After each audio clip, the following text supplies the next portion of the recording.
પાણી.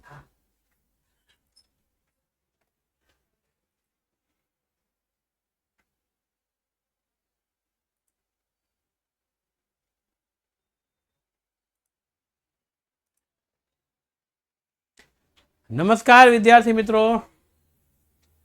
હા કેમ છો? ઉપરની આ બાજુ લાઈટ બંધ કરો તો ઉપરની હેઠલી ચાલુ કરો. ઓકે હા હા હેઠલી ચાલુ કરો. એક બસ રેડી રેડી એ બંધ કરી દો બસ. ઓકે ઓકે અને હવે ઓકે સરસ મજાનો વોઇસ આવે છે કે નહીં? એક મિનિટ, વોઇસ આવે છે મારો?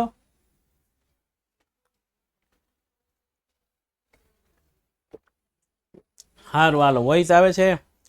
અને યસ યસ પ્રિયાંશભાઈ આપણી વચ્ચે છે. તમને પીળા પીળા કલરના એ દેખાતા હશે, દેખાય છે? હા હા એ છે. અને ગ્લાસ પાણી ભરતા આવશે. ચાલો. હે કાન આવો તો માખણ ના માટ છે રે. હાલો. હા વોઇસ પ્રોબ્લેમ છે. વોઇસ આવે છે કે નથી આવતો ઈ કયો. કમ્પ્લીટ વોઇસ આવે છે ને? આવે okay ready ready all clear well set well played आप सब लोगों की वजह से आज हम 11 और या 12 जो हमारा चैप्टर है वो दोनों लेने वाले हैं. दोनों चैप्टर खत्म होने के बाद ही हमारा ये सेशन खत्म होगा. आप ये खास ध्यान रखेंगे. वेल प्लेड रिबाने फील्डिंग के वेल प्लेड. जय દ્વારકાધીશ જય દ્વારકાધીશ. જેને વોઇસ પ્રોબ્લેમ વોઇસ બધાને બરોબર સંભળાતું હોય ને ઓકે હોય તો કમેન્ટ બોક્સમાં ઓકે લખી દો એકવાર. ઓકે છે. હવે જેને વોઇસ પ્રોબ્લેમ છે એને ક્વોલિટી ચેન્જ કરો અથવા તો એક વખત બહાર નીકળી અને પુનઃ અંદર જતા રહો. બરોબર, એકવાર બહાર નીકળી પુનઃ અંદર જતા રહો. ને અહીંયા થોડીક માઇકમાં આટી ચડી ગઈ છે તો હું જરાક આટી કાઢી લઉં. બરોબર છે. જીવનની આટી નીકળી જાય પણ માઇકની આટી કાઢવી પડે. સમજાણું? એટલે થોડું કાઢું. મને કહો કે ઓળવી ક્યારે છે? મારે તો રોજ હોય.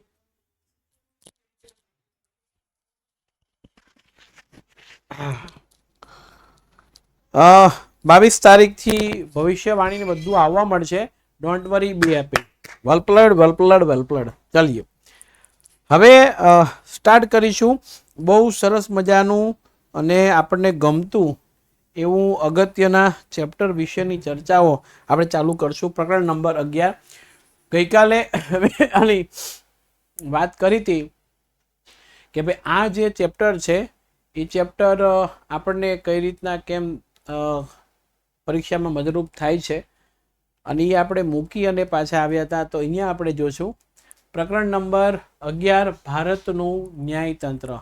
સૌથી પહેલું તો એ કે ન્યાયતંત્ર છે એ ટ્રિબ્યુનલ એટલે અદાલતો હોય છે. આ જે અદાલતો છે એ અદાલતોની અંદર સૌથી મોટી અદાલત છે એ આપણી કઈ કોર્ટ છે? સુપ્રીમ કોર્ટ છે. વચ્ચે વચ્ચે હું તમને ક્વેશ્ચન પૂછતો રહીશ એટલે એનો જવાબ મને આપતા રહેજો. આ છે જો ટ્રાયલ અદાલત, જિલ્લા અદાલત, વડી અદાલત અને સર્વોચ્ચ અદાલત એટલે સુપ્રીમ કોર્ટ. એટલે આ બધી આપણી અદાલતો છે.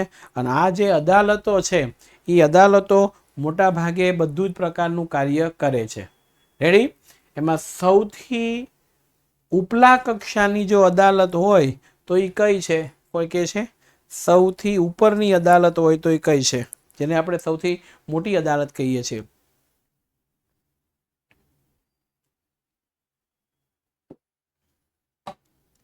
ઓકે, સર્વોચ્ચ અદાલત છે. ચાલો, તો આ રીતે સર્વોચ્ચ અદાલત છે, વડી અદાલત છે, જિલ્લા કક્ષાની અદાલતો, એમાં દીવાની, ફોજદારી, તાલુકા, ટ્રાયલ અદાલતો બધી હોય છે. અને આ ચિત્ર શેનું પ્રતીક છે? ભારતની અદાલતોમાં ચિત્ર શેનું પ્રતીક છે? જલ્દી આન્સર આપો. ન્યાયનું. યસ યસ ન્યાયનું પ્રતીક એ છે. ઓકે કમ્પ્લીટ છે બધાને. ચાલો તો ન્યાયના પ્રતીક સમાન એ હથોડી ત્રાજવા છે.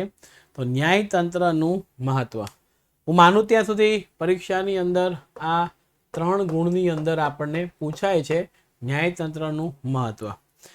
શું મહત્વ છે? તો ભારતનો કોઈ પણ નાગરિક હોય, કોઈ પણ જનતા હોય, રાજ્ય વચ્ચે કે 2 રાજ્યો વચ્ચે કાર્ય વિભાજન કે વિસંગતતા એટલે કે યોગ્યતા ન હોય અને એને બંધારણની જોગવાઈ મુજબ ઉકેલ લાવવા માટે કે સમાધાન કરવા માટે ન્યાયતંત્રની જરૂરિયાત પડે. તો જ્યારે રાજ્ય વચ્ચેના ઝઘડા હોય ત્યારે. બીજું, કોઈ પણ નાગરિકને પોતાને મળતા જે અધિકારો છે એ ભોગવવા દેવામાં નથી આવતા, ત્યારે એ અધિકારો મેળવવા માટે થઈ અને ન્યાયતંત્રની જરૂરિયાત પડે છે. આમ ધારાસભા છે એ અને કારોબારી દ્વારા બંધારણીય મર્યાદાનું ઉલ્લંઘન ન થાય એની ચકાસણી કરવા માટે એક સ્વતંત્ર, તમે જુઓ જિલ્લા કક્ષાની અદાલતો હોય ને પછી વડી અદાલતો હોય ને પછી એની ઉપર સર્વોચ્ચ અદાલત છે. આ એક સળંગ ન્યાયતંત્ર છે. એ પાછું કેવું છે તો કે સ્વતંત્ર. સરકાર ગમે તેની આવે, વડાપ્રધાન ગમે તે બને, રાષ્ટ્રપતિ ગમે તે બને, એની સાથે એને કોઈ નિસ્બંધ હોતો નથી. એ તટસ્થ હોય છે, નિષ્પક્ષ, કોઈનો ભેદભાવવાળો પક્ષ એ લેતા નથી અને નિર્ભીકનો મિનિંગ થાય એને કોઈનો ડર નથી, એટલે ડર વિના. ન્યાયતંત્ર લોકશાહીની આધારશિલા છે અને ન્યાય પ્રક્રિયામાં ક્ષતિ કે વિલંબ ન થાય, નાગરિકોને ઝડપી, સસ્તો અને સમાન ન્યાય મળે તે બંધારણનો હેતુ સાધે છે. કારોબારી અને સજાગ ધારાસભા હોય, ન્યાયતંત્ર સક્રિય રહે એ હર હંમેશના માટે જરૂરી છે. અને કારણ કે ધારાસભામાં જો આપખુદશાહી એટલે શું? ધારાસભા કે ઈ જ કહેવાનું.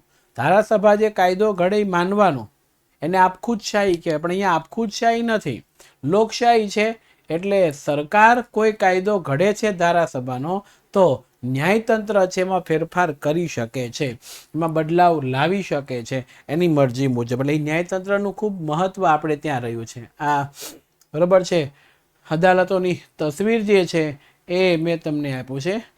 ધ્રુવ પવાર, હે દિવ્યા, ધ્રુવભાઈ તમારે બીજા કોઈને હે હેલો કરવાની જરૂર ક્યાંથી પડી મને કહો તો? હું એ જ કરું છું. તમારે આની જરૂરિયાત કેમ પડી હું એમ કહું છું. બાકીના કોમેન્ટ નહીં કરે. ધ્રુવભાઈ હું આપની સાથે વાત કરું છું, હમણાં બોલાવી લઈએ. પ્રિયાંશભાઈ,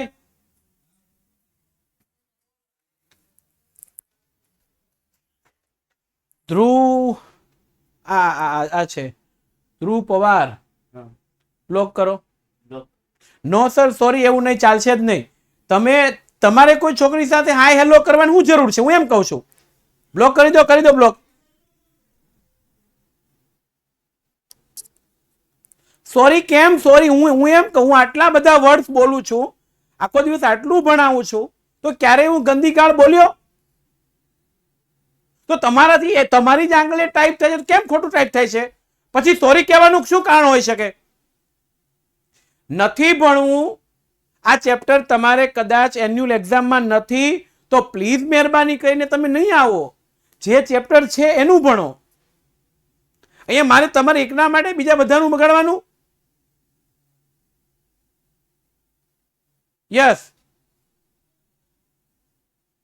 એટલે હવે તમે લેક્ચર ભરી શકશો, કોમેન્ટ એક પણ નહીં કરી શકો. અહીંયા અમે છે ને વિદ્યાર્થીઓને ભણાવવા માટે કોમેન્ટનો સેશન આપ્યો છે, તમને અંદરો અંદર વાતો કરવા માટે નથી આપ્યો.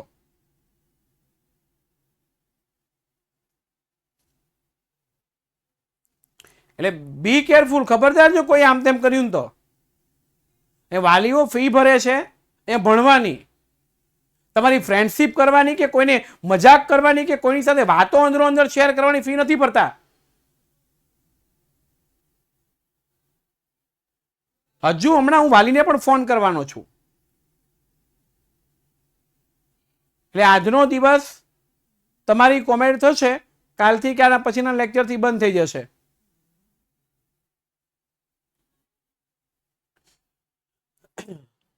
સર્વોચ્ચ અદાલત છે, મેં પહેલા કીધું તમારે ચેપ્ટર નથી, હું આખો સિલેબસ રિવાઇઝ કરાવું છું, નથી તો તમે નહીં આવો, એમાં તમને ખબર જ છે. સર્વોચ્ચ અદાલત અને સુપ્રીમ કોર્ટ એ સૌથી ટોચની અદાલત છે અને ભારતના બંધારણમાં સર્વોચ્ચ ન્યાયિક સંસ્થા છે અને તેની બેઠક નવી દિલ્હીમાં છે. ઓબ્જેક્ટિવની અંદર પૂછાય છે કે સર્વોચ્ચ અદાલત ક્યાં આવે છે? સર્વોચ્ચ અદાલત છે એ નવી દિલ્હીની અંદર આવેલી છે અને એ બધું જે છે એ બરોબર છે અહીંયા. ઓકે, લેટ નહીં પડો, સમયસર આવી જાઓ મિત્રો. તમે જેટલું લેટ પડશો એટલી તકલીફ થશે, લેટ પડવાનું નથી, બરોબર. ભારતમાં આવેલી તમામ દીવાની ફોજદારી કોર્ટ સર્વોચ્ચ અદાલતના તાબા હેઠળ, તાબા હેઠળ એટલે શું થાય? ની નીચે કામ કરે, બરોબર છે. ની નીચે કામ કરવાનું જે પ્રયત્ન એ કરે છે. અને સર્વોચ્ચ અદાલતમાં એક મુખ્ય ન્યાયાધીશ ઉપરાંત 28 ન્યાયાધીશોની જોગવાઈ છે. એ આપણને ઓબ્જેક્ટિવની અંદર પૂછાય છે. એક ન્યાયાધીશ સિવાય 28 ન્યાયાધીશ. આ ન્યાયાધીશોની નિમણૂક કોણ કરે? તો ન્યાયાધીશની નિમણૂક રાષ્ટ્રપતિ સર્વોચ્ચ અદાલતના ન્યાયાધીશોની નિમણૂક કરે છે. અને સર્વોચ્ચ અદાલતના ન્યાયાધીશની સંખ્યામાં ફેરફાર કોણ કરી શકે? તો કે સંસદ એમાં ફેરફાર કરી શકે છે. પરંતુ જો રાષ્ટ્રપતિને એમ લાગે કે સર્વોચ્ચ અદાલતમાં ન્યાયિક કાર્યવાહીનો બોજ વધી ગયો છે, બોજ વધવું એટલે શું? અહીંયા કામ કરવાનું પ્રમાણ વધવું, એટલે કામનું પ્રમાણ વધી ગયું. તેઓ બંધારણીય સત્તાના એડહોક ન્યાયાધીશની નિમણૂક કરી શકે. સર્વોચ્ચ અદાલત વરિષ્ઠ ન્યાયાધીશોની નિમણૂક શ્રેષ્ઠતા એટલે સિનિયોરિટીના ધોરણે બરોબર છે થાય છે. મુખ્ય ન્યાયમૂર્તિ સિવાય અન્ય ન્યાયાધીશોની નિમણૂક પણ મુખ્ય ન્યાયમૂર્તિ અને અન્ય વરિષ્ઠ ન્યાયાધીશો હંમેશા ચર્ચા વિમર્શ કરીને કરે છે. એક મુખ્ય ન્યાયાધીશ હોય છે, જે ન્યાયમૂર્તિ કહેવાય. એ સિવાયના બીજા કેટલા છે? તો કે એ સિવાયના બીજા 28 ન્યાયાધીશો આપણને આપ્યા છે. લાયકાતો, તો એમાં મેં તમને કીધું લાયકાત ગમે એની આવે, એક તો લખી જ નાખવાનું. કયું? યસ, ભારતનો નાગરિક. બ્લર આવે છે? જેને ઓકે દેખાતું હોય ઓકે લખો. હવે જેને ઓકે નથી આવતું એપ્લિકેશનમાં બહાર નીકળીને અંદર જાઓ અને ક્વોલિટી ચેન્જ કરો, કંઈક એવું જુગાડ કરો એટલે રેડી આવી જશે. તેમ છતાં હું જરા કેમેરામાંથી જોઈ લઉં છું. જેટલું મારું જ્ઞાન છે એ પ્રમાણે હું કેમેરામાંથી જોઈ લઉં છું, તમને તકલીફ ના પડે, બરોબર.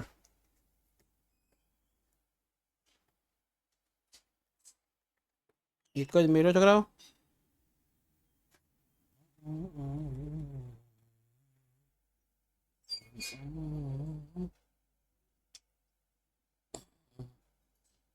હવે જુઓ તો કમ્પ્લીટ આવે છે?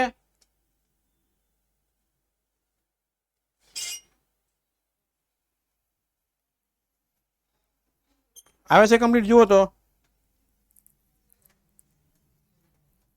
રેડી? ઓકે, ચાલો. બીજું, વડી અદાલતમાં ન્યાયાધીશ તરીકેના 5 વર્ષ ન્યાયાધીશ એ ન હોય તો વડી અદાલતની અંદર 10 વર્ષ વકીલ તરીકેનો અભ્યાસ કર્યો હોવો જોઈએ.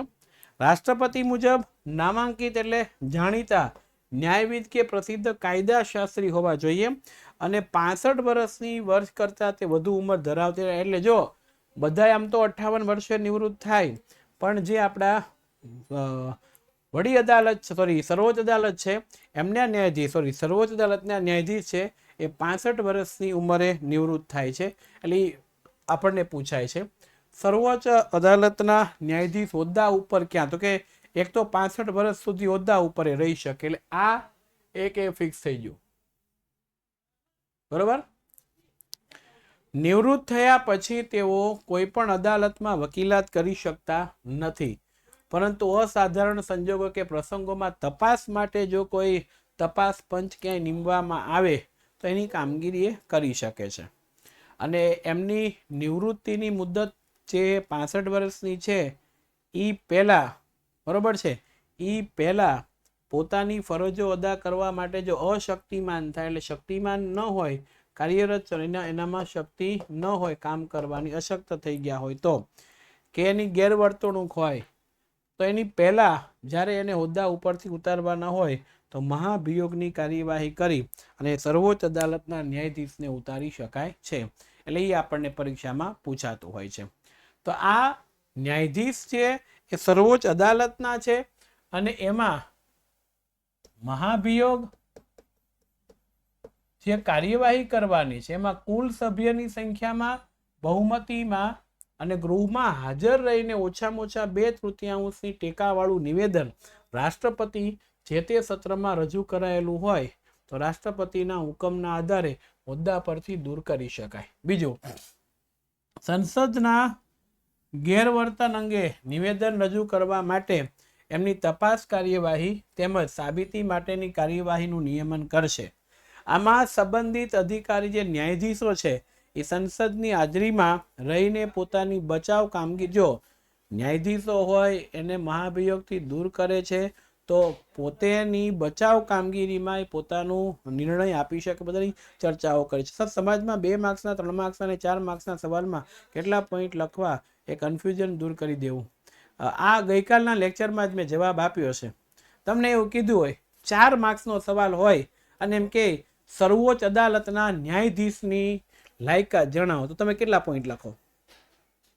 જવાબ આપો નિમેશભાઈ.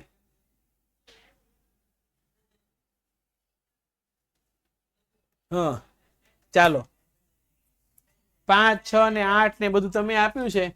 હવે તમે અહીંયા જોઈ શકો છો વધીને એની લાયકાતના મુદ્દા કેટલા છે? 5 જ છે. તો 6 લાવ્યા ક્યાંથી? 8 લાવો ક્યાંથી? હવે 4 માર્ક્સમાં માગે, 3 માર્ક્સમાં, 2 માર્ક્સમાં, જેટલું માગ્યું હોય એટલું અને આવતું હોય એટલું લખવાનું. આમાં ગપ્પા નહીં મારવાનું. સમજાઈ ગયું? તો પૂરા માર્ક્સ મળશે. એટલે પૂરા માર્ક્સને કોઈ ચાન્સીસ નથી. એટલે હવે એ વાત પૂછવી જ નહીં. મહાભિયોગ એટલે 65 વર્ષની એમની ઉંમર છે ન્યાયાધીશની હોદ્દા ઉપર, પણ એ પહેલા જ્યારે દૂર કરવાના હોય છે ત્યારે જેમ રાષ્ટ્રપતિને 5 વર્ષની સત્તા પૂરી થાય અને દૂર કરવાના હોય છે, એ જ રીતે અહીંયા 65 વર્ષ છે. જો 65 વર્ષની જે ન્યાયાધીશ છે એની ઉંમર એ સત્તા ઉપર આવ્યા પછી 65 વર્ષ નથી રહેતો. Be careful. બરોબર છે? બરોબર છે? એટલે આ મુદ્દો, સર મને ખબર નથી, મને ખબર નથી એનો મિનિંગ કેમ છે? ગઈકાલનો લેક્ચર જોયો નથી, જોયો હોય તો આપણે રમતો કરીએ બેઠા બેઠા, મમ્મી કે પપ્પા જોતા, એટલે આપણને ખબર ન હોય. આવું થઈ શકે, કઈ વાંધો નહીં. એને મહાભિયોગ કહેવામાં આવે છે. ન્યાયમૂર્તિ હોદ્દો ગ્રહણ કરે એટલે સત્તા ઉપર આવે ત્યારે રાષ્ટ્રપતિ હોદ્દાની ગુપ્તતાના અને બંધારણ પ્રત્યે વફાદાર રહેવાના સોગંદ, કે ભાઈ કોઈ પણ સંજોગોમાં દેશનું બંધારણ સર્વોપરી છે અને દેશને નુકસાન થાય એવા પ્રકારનું કાર્ય ન કરવું. સર્વોચ્ચ અદાલતની સત્તા અને કાર્યક્ષેત્ર: પહેલું મૂળભૂત કાર્યક્ષેત્ર, બીજું વિવાદિત ક્ષેત્રાધિકાર, ત્રીજું સલાહકારી. આમ 3 પ્રકારમાં વહેંચી શકાય છે. આ આપણને પરીક્ષામાં પૂછાય છે. સર્વોચ્ચ અદાલતનું કાર્યક્ષેત્ર સમજાવો તો જોઈએ એટલે ખ્યાલ આવશે. પહેલું મૂળભૂત અધિકાર ક્ષેત્ર. મૂળભૂત અધિકાર ક્ષેત્ર એ શું છે? તો કે જ્યારે કોઈ સંઘ સરકાર અને 1 કે તેથી વધુ રાજ્ય વચ્ચે ઝઘડો થયો હોય તો, બીજું એક તરફ ભારત સરકાર એટલે સંઘ સરકાર અને બીજી બાજુ 1 કે તેથી વધુ રાજ્ય હોય તો, અને બીજી તરફ 1 કે તેથી વધુ અન્ય રાજ્યો વચ્ચેનો ઝઘડો થયો હોય તો. અહીંયા ભારત સરકાર છે અને એની સાથે કોઈ એક રાજ્ય છે, સામે પક્ષે બીજા રાજ્યો છે કે આમને નામ થવું જોઈએ, તો એ ઝઘડો કહેવાય. 2 કે તેથી વધુ રાજ્ય વચ્ચે એટલે કે રાજ્ય વચ્ચે કોઈ ઝઘડાઓ થયા હોય, તકરારો થયા હોય તો એની વાત છે. ત્રીજું, સર્વોચ્ચ અદાલત સંઘ સરકારના કોઈ પણ કાયદા કે બંધારણીય કાયદેસરને લગતા તમામે તમામ પ્રશ્નો અંગે ચુકાદો આપવા માટે અધિકાર ધરાવે છે. અને સૌથી મહત્વનું, આ અદાલત નાગરિકોના મૂળભૂત હકોનું રક્ષણ અને જતન માટે, જો કોઈ પણ નાગરિકના હકનું રક્ષણ જતન ન થતું હોય ત્યારે એ અધિકાર ધરાવે છે કે એને આ નિયમોનો ભંગ થયો હોય તો ન્યાય આપવાનું કામ એના અધિકાર મુજબ હોય છે. એટલે આ મૂળભૂત અધિકાર ક્ષેત્ર છે.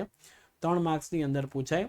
તો અહીંયા રાજ્ય રાજ્ય વચ્ચે, રાજ્યો રાજ્ય વચ્ચે, રાજ્યો વચ્ચે, રાજ્યો વચ્ચે. સમજાણું? રેડી? તો અહીંયા એ રીતના જો રાજ્ય એટલે કેટલું? એક રાજ્ય અને એક રાજ્ય. રાજ્યો એટલે 1 થી વધુ રાજ્ય અને એની સામે એક રાજ્ય હોય. અહીંયા એક રાજ્ય હોય, એમાં 1 થી વધુ રાજ્ય હોય. અહીંયા 1 થી વધુ રાજ્ય છે ને અહીંયા પણ 1 થી વધુ. એટલે બોલાય શું? રાજ્ય રાજ્યો. થઈ ગયું? હા, તમે જુઓ આ પાણીની વહેંચણી ઉપયોગની બાબતો આ બધા જ વિવાદની અંદર એ અદાલત હુકમ પાડે છે અને એને પડકારી શકાતા નથી. બરોબર છે? આપણે ત્યાં પણ રાજુભાઈ છે, બોલાવીએ એમને. હા, તો રાજુભાઈને બોલાવીએ. કોને બોલાવીએ?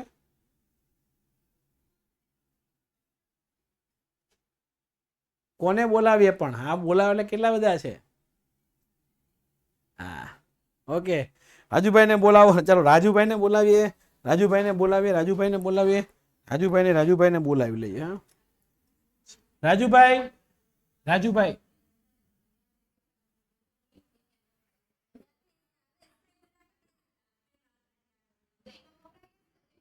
આવે છે. રાજુભાઈ ચાલો આવે છે. લાડકડા નાના એવા રાજુભાઈ છે આપણી ટેકનિશિયન ટીમની અંદર. એ સરસ મજાના. હા, રાજુભાઈ આવો લખો કોમેન્ટની અંદર એટલે રાજુભાઈ આવી જાય. બિચારા વાંચતા હોય છે. બરોબર છે? હા, આવી જાઓ રાજુભાઈ, જાઓ. ઉભા રહો. હા, રાજ્યો આવી જાઓ ને જલ્દી, ફટાફટ. હવે હું આ ક્યાં તમારે ગભરાવાની જરૂર છે? મોઢું બતાવવાનું છે. વાળ બરોબર રેડ છે. જો અહીં લખ્યું છે રાજ્યો.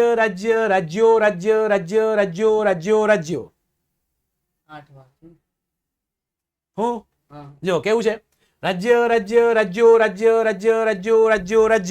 રાજ્યો. થઈ ગયો ને? આવી ગયો ને?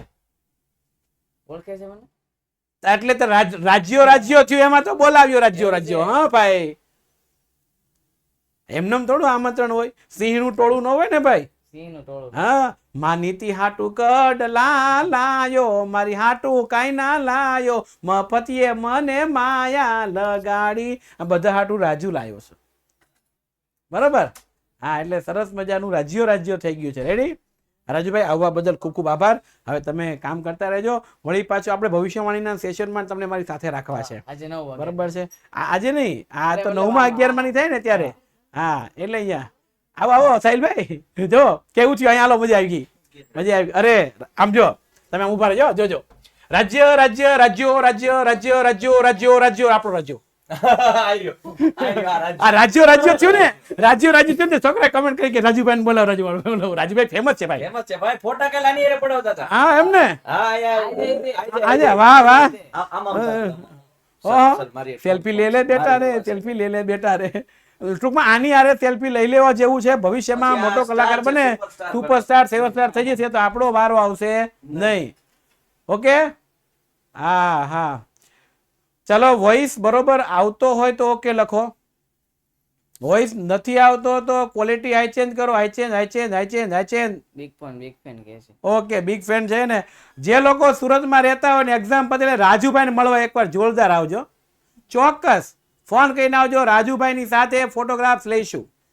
ઓકે છોકરીઓ ભાઈ, ઓલી પાડચું નહીં, બધું ગોઠવેલું છે વાહે. કરંટ આવશે નહીં. ઓકે, હા, रेडी राजू भाई, thank you for this time and तुम्हारा कीमती समय हमको देने के लिए। बोल सकता है नहीं कोई बोल सकता, राजू भाई के सामने कोई भी नहीं बोल सकता।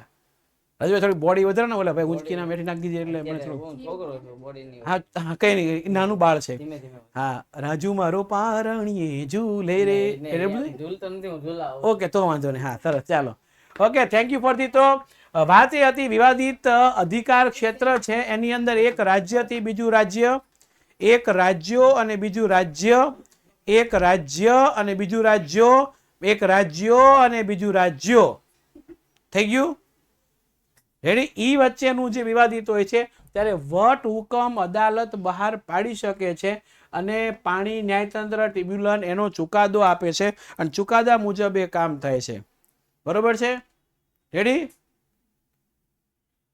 ચાલો હવે અપીલ અધિકાર ક્ષેત્ર અપીલ એટલે શું સ્કૂલમાં કોઈ તમારો નાસ્તો ખાઈ ગયો હોય તો તમે શિક્ષકને અપીલ કરો કે સર આ નાસ્તો ખાઈ ગયો છે એટલે એના ઉપર એક્શન લે બરોબર તો અહીંયા કોઈ પણ અદાલત છે ને અદાલત એ વડી અદાલત છે એક મિનિટ કલર ચેન્જ આર્યો વડી અદાલત છે એના કોઈ પણ દાવાનો ચુકાદો હુકમના તેમજ આખરી હુકમ થયો હોય છેલ્લો હુકમ થયો હોય એ પ્રમાણે નિર્ણય આપવાનો સત્તાની જવાબદારી છે કઈ રીતે તો વડી અદાલત છે એને કોઈ નિર્ણય આપ્યો છે ઈ નિર્ણય સર્વોચ્ચ અદાલત છે ફેરવી શકે તો અધિકાર અપીલ અધિકાર ક્ષેત્રની વાત અહીંયા કરી છે આ જોર્યું કોઈ કારણોસર નારાજ પક્ષકાર સર્વોચ્ચ અદાલતમાં અપીલ કરી શકે છે બરોબર એટલે વડી અદાલત આવું પ્રમાણપત્ર ન આપે પરંતુ સર્વોચ્ચ અદાલત ખાતરી થાય કે ભાઈ ચુકાદામાં બંધારણીય અર્થઘટનનો પ્રશ્ન સમાવિત છે તો એ પરવાનગી આપી શકે છે ત્રીજું દીવાની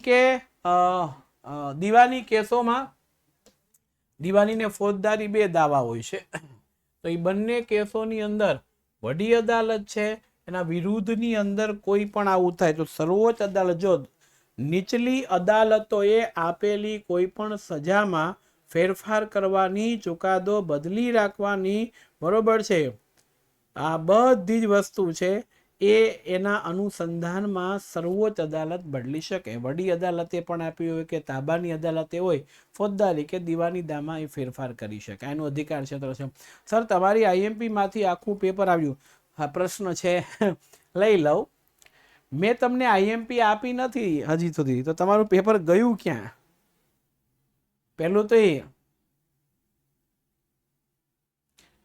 હવે સલાહકાર અધિકાર ક્ષેત્ર છે બરોબર છે સલાહકાર અધિકાર ક્ષેત્ર અથવા તો સલાહ અધિકાર ક્ષેત્ર રાષ્ટ્રપતિને અમુક ચોક્કસ બાબતમાં પ્રશ્ન થાય હવે જો દેશના સર્વોચ્ચ વડા તરીકે રાષ્ટ્રપતિ છે હોય અને ઈ રાષ્ટ્રપતિ ઓકે સેમ બેજાનું કહેતો હકે ચાલો અહીં ધ્યાન ઈ જે રાષ્ટ્રપતિ છે ઈ રાષ્ટ્રપતિ માય ડિયર ફ્રેન્ડ ધ્યાન રાખજો રાષ્ટ્રપતિ છે એ રાષ્ટ્રપતિને ક્યારેય પણ કોઈ કાયદાકીય અસમંજસ થાય કોઈ જરૂરિયાત પડે તો એવા સંજોગોની અંદર રાષ્ટ્રપતિ એ વડી અદાલત રાષ્ટ્રપતિ છે સર્વોચ્ચ અદાલતનો કે સર્વોચ્ચ અદાલતના ન્યાયાધીશની મદદ માંગી શકે સલાહ લઈ શકે પણ હા અહીંયા એક બહુ સ્પષ્ટ વાત છે સર્વોચ્ચ અદાલતે જે કીધું હોય એમ રાષ્ટ્રપતિ કરવા માટે બંધાયેલા નથી મદદ લઈ શકે બરોબર છે એટલે જરા ખાસ ધ્યાન રાખવું ચાલો અન્ય સત્તાઓ તો કે પહેલું તો કે કોઈ ચુકાદો આપ્યો છે પુનઃ સમીક્ષા કરી શકે સર્વોચ્ચ અદાલત છે એના તિરસ્કાર માટે સજા ફરમે તમે સર્વોચ્ચ અદાલત છે બરોબર છે એણે કોઈ કાયદો ઘડ્યો છે તમે નથી માનતા તો એ અદાલત છે એ સજા આપી શકે રાષ્ટ્રપતિને ઉપરાષ્ટ્રપતિની ચૂંટણી માટે પંચની રચના કરી શકે કોઈ વિવાદિત સત્તા કે કઈ હોય તો એને દૂર કરી શકે ગેર બંધારણીય રદબાતલ કરી શકે ને એક આ ધ્યાન રાખજો નાગરિકોના રક્ષક અને વાલી તરીકેની ફરજો કોણ અદા કરે સર્વોચ્ચ અદાલત આપણે કે ઝઘડો થયો હોય તો મમ્મી કે પપ્પાને કહીએ તેમ દેશમાં તમારું ન્યાય છે ન્યાયતંત્ર છે તમારું એ આ સત્તા ઉપર હોય છે અને કામ કરે છે રેડી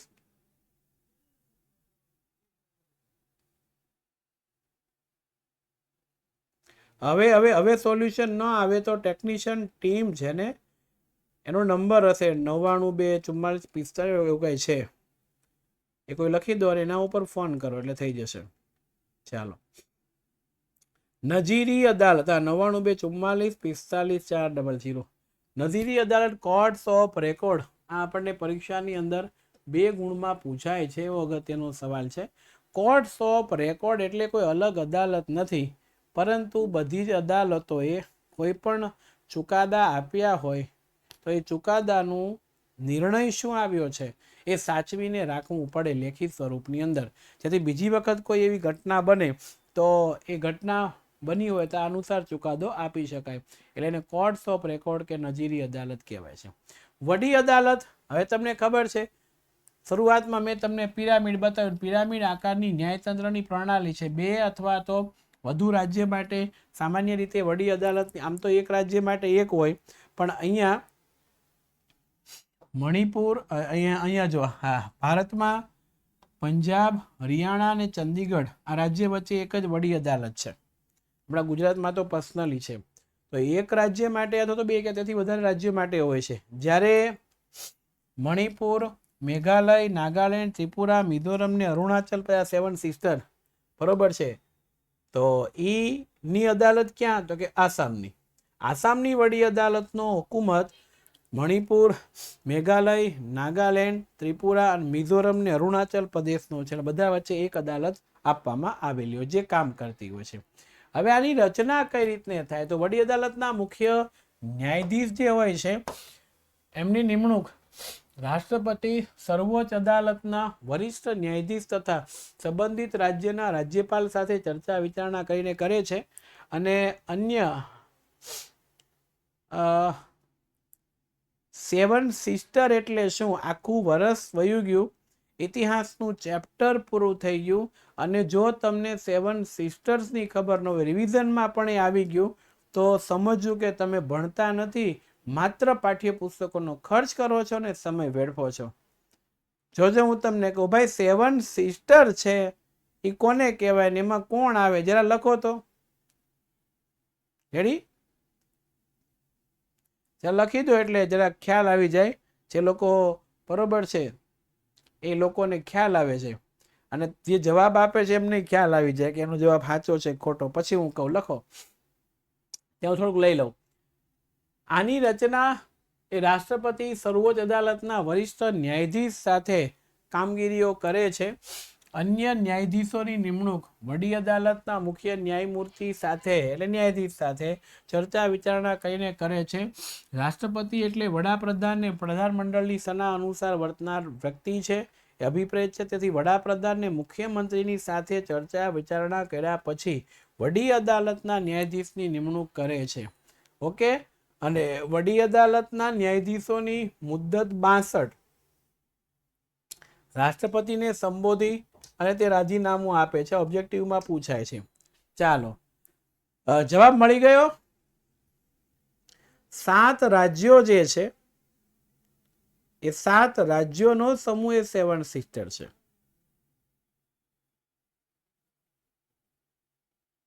નોટ 7 નદી, એટલે 7 નદી વાળા જે ઉતાવળે ડાયા થઈ ગયા છે એને જ્ઞાન અધૂરું છે. 7 રાજ્યો ઇઝ ધ રાઈટ આન્સર. ચાલો, મારો બીજો સવાલ છે. સર્વોચ્ચ અદાલતના ન્યાયાધીશની નિમણૂક થયા પછી કેટલા વર્ષ સુધી સર્વોચ્ચ અદાલતના ન્યાયાધીશ કેટલા વર્ષ સુધી સત્તા ઉપર રહી શકે? ઓકે. અને વડી અદાલત હોય તો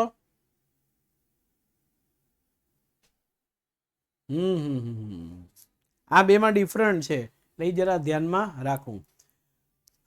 અને હવે વડી અદાલત છે એના ન્યાયાધીશ ભારતના કોઈ પણ રાજ્યમાં બદલી કરી શકાય છે. અને વડી અદાલતમાં ન્યાયાધીશોની સંખ્યા એક સરખી હોતી નથી. રાષ્ટ્રપતિને જરૂર જણાય તેવા પડતર કેસ એટલે શું? જે કેસનો ચુકાદો નથી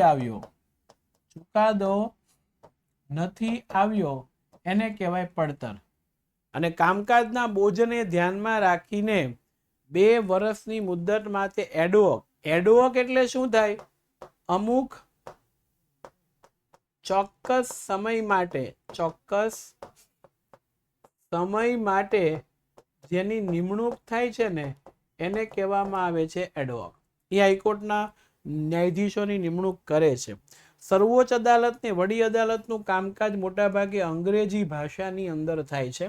પણ જો કોઈ રાજ્યની ધારાસભા પોતાના રાજ્યની ભાષા, ગુજરાત છે તો ગુજરાતની વડી અદાલત ગુજરાતી ભાષાની અંદર એ કાર્ય કરી શકે. એવો ઠરાવ પસાર કરે તો રાજ્યની વડી અદાલતમાં તે ભાષામાં કામકાજ થાય છે, એટલે ગભરાવાની જરૂરિયાત નથી. ચાલો લાયકા તો આપણને બધાને ખબર છે. પેક તો શું લખવાનું? ભારતનો નાગરિક નીચલી અદાલતમાં ઓછામાં ઓછા 10 વર્ષ સુધી ન્યાયિક હોદ્દા ઉપર રહ્યા હોય અથવા તો વડી અદાલતમાં ઓછામાં ઓછા 10 વર્ષ સુધી વકીલાત કરી હોય, બંધારણનું જ્ઞાન ધરાવતા બંધારણવિદ કે પ્રસિદ્ધ ન્યાયિક હોવા જોઈએ અને 62 વર્ષ કરતા એની ઉંમર ઓછી હોવી જોઈએ. રેડી? અહીંયા ધ્યાન રાખવાનું છે.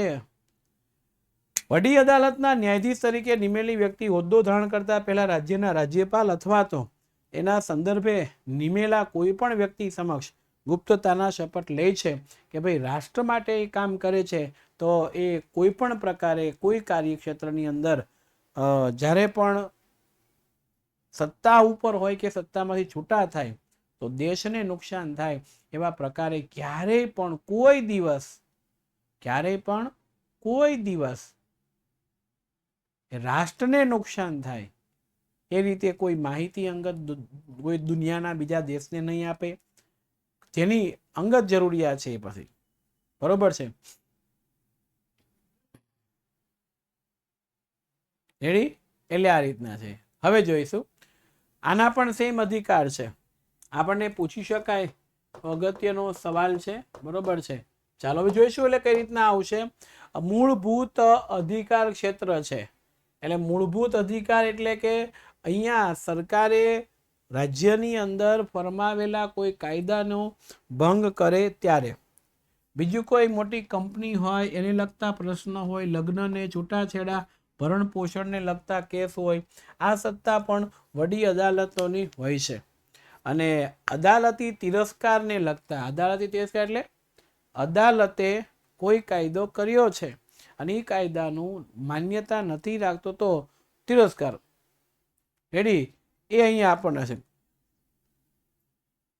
થઈ ગયું? પછી જમીન મહેસૂલ કરવેરા, ઉઘરાણી જમીનને લગતા સંપાદન વળતરના દાવા, તમામ પ્રકારના ફોજદારી કેસોને નીચલી અદાલતમાં આપેલા ચુકાદા સામે રીટ અરજીઓ, ચૂંટણીને પડકારતી કાયદાની પ્રવેશ પરીક્ષા સંબંધી જોગવાઈઓ જે કાંઈ હોય છે આ બધું એ કરે છે. હવે બીજું છે વિવાદિત અધિકાર ક્ષેત્ર. એટલે રાજ્યની અંદર જો સર્વોચ્ચ અદાલત છે એ રાજ્ય વચ્ચેના ઝઘડાઓ લેતી, પણ અહીંયા માત્ર ને માત્ર જે તે રાજ્યની અંદર વિવાદિત થયા હોય એવા પ્રશ્ન એના ચુકાદા માટે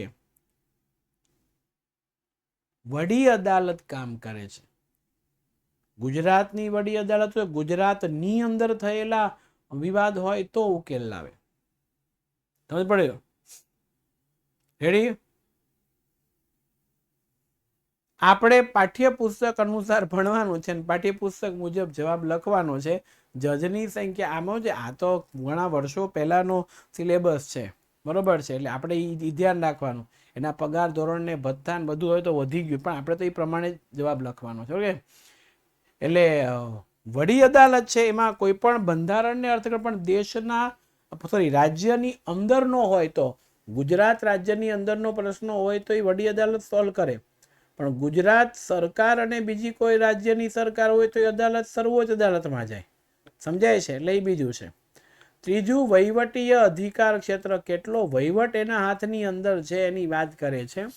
તો અહીંયા રાજ્યના કોઈ પણ પ્રદેશમાં હુકુમત વિસ્તાર હોય તો એ તમામ અદાલતો, ન્યાયપંચો પર દેખરેખ રાખવાનો અધિકાર છે.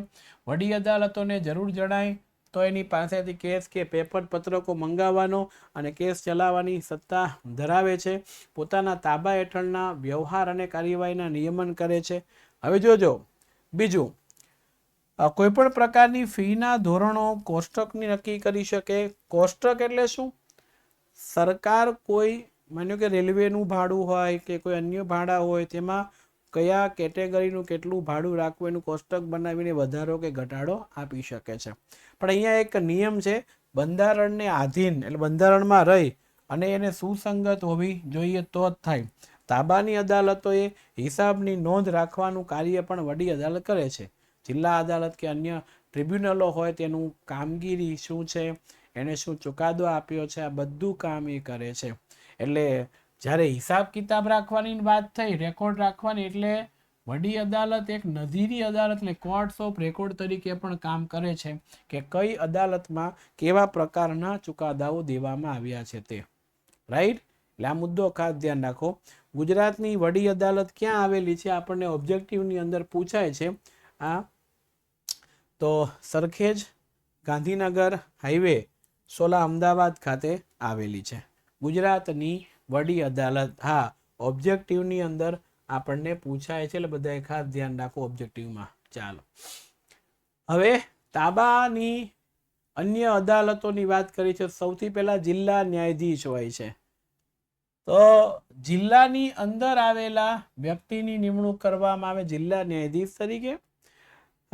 જિલ્લા ન્યાયાધીશ પહેલું તો કે એક ભારતીયનો નાગરિક હોય, એની લાયકાત 7 વર્ષ સુધી વકીલાત કર્યાનો અનુભવ હોવો જોઈએ, રાજ્યતંત્રમાં અધિકાર તરીકેની સેવાની યોગ્યતા ધરાવે છે. જિલ્લા ન્યાયાધીશ સિવાયની અન્ય ન્યાયાધીશોની નિમણૂક રાજ્યપાલ કે વડી અદાલત રાજ્ય જાહેર સેવા પંચ સાથે સલાહ મસલત કરીને બંધારણમાં ઘડેલા નિયમોને આધીન રહીને કરવામાં આવે છે. એટલે આ બંધારણ સાથે સંકળાયેલું હોય. જો ભારતમાં સૌથી સર્વોપરી હોય તો આપણા દેશનું બંધારણ છે. એ બંધારણને અનુસાર ન્યાયતંત્ર એ ન્યાય આપવાનો હોય છે અને બંધારણને અનુસાર સરકારે કામ કરવાનું હોય છે. બંધારણ મુજબ જ બધું થાય છે. જિલ્લાની તાબાની જે અદાલતો છે એનું પણ કામગીરી કરવામાં એટલે સેશન્સ ન્યાયાધીશ કહેવાય છે. મેજિસ્ટ્રેટ જે છે ફોજદારી દાવા ચલાવે તો સેશન્સ ન્યાયાધીશ કહેવાય, અને જો એ સિવિલ કોર્ટ એટલે કે દીવાની દાવા ચલાવે તો એ કહેવામાં આવે છે જિલ્લા ન્યાયાધીશ.